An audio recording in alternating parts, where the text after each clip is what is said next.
જો global market તરફથી આજે થોડા મિક્સ ક્યુ મળી રહ્યા છે। ગઈકાલે અમેરિકાના બજારમાં આપણે એક રેકોર્ડ સ્તર પર તેજી આવતા જોઈ હતી, પરંતુ જો S&P 500 ગઈકાલે આપણને સારો એવો રેકોર્ડ સ્તર પર જતા દેખાયો। ડાઉ અને નાસ્ડેકમાં પણ એક સારી એવી તેજી દેખાઈ।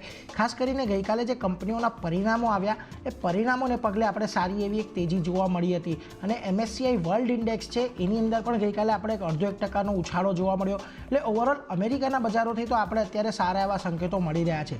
બીજી તરફ તમે ડોલર ઇન્ડેક્સની વાત કરી લો તો ગઈકાલે ડોલર ઇન્ડેક્સમાં પણ આપણને થોડો ઘટાડો આવતો જોવા મળ્યો છે। ગઈકાલે જે 104ની આજુબાજુ કામ કરી રહ્યો હતો ત્યાં જે આપણે ઘટીને 3 મહિનાના જે ઉપલા સ્તર આપણે જોયા હતા ત્યાંથી થોડીક નરમાશ આવતી જોવા મળીને 103.89ના સ્તરની આજુબાજુ આપણને ડોલર ઇન્ડેક્સ ખાસ કરીને પહોંચતો જોવા મળ્યો। ગઈકાલે સતત ત્રીજો દિવસ હતો કે જ્યારે ડોલર ઇન્ડેક્સ ઉપરના સ્તરેથી ઘટ્યો છે, એટલે આ વસ્તુ ભારતની દ્રષ્ટિએ પણ અહીંયાથી આપણને સારું એવું પોઝિટિવનેસ આપી જાય છે। પરંતુ એક ચિંતા જે આપણને સતાવી રહી છે તે ક્રૂડના ફ્રન્ટ પરથી છે, કારણ કે સતત ત્રીજા દિવસ એવો રહ્યો કે જ્યારે બ્રેન્ટ ક્રૂડની અંદર આપણને સારી એવો ઉતાર ચઢાવ જોવા મળ્યો અને ગઈકાલે ફરી એક વખત આપણે 79ને પારનો કારોબાર ક્રૂડની અંદર જોવા મળ્યો। ગઈકાલે આપણે જોઈએ તો 79.47ની આજુબાજુ ભાવ પહોંચી ગયો હતો અને એક સપ્તાહમાં લગભગ 3% જેટલો ભાવ અહીંયાથી આપણને વધતો દેખાયો છે।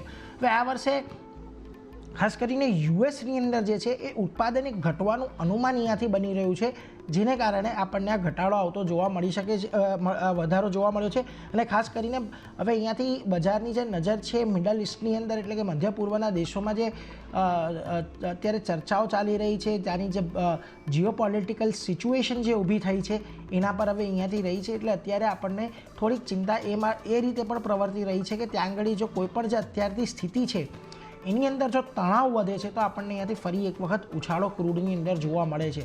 પરંતુ આની સાથે જ એશિયાના બજારો જોઈ લો, આજે આપણને એશિયાના બજારોથી પણ થોડાક મિશ્ર સંકેતો મળી રહ્યા છે।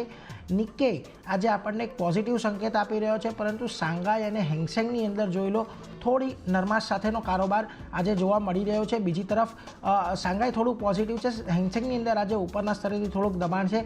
બીજી તરફ જે સ્ટ્રેટ ટાઈમ્સ અને કોસ્પી છે ત્યાં પણ થોડો મિશ્ર કારોબાર છે। કોસ્પીની અંદર તેજી છે, જ્યારે સ્ટ્રેટ ટાઈમ્સની અંદર અત્યારે આપણને થોડો ઘટાડો જોવા મળી રહ્યો છે।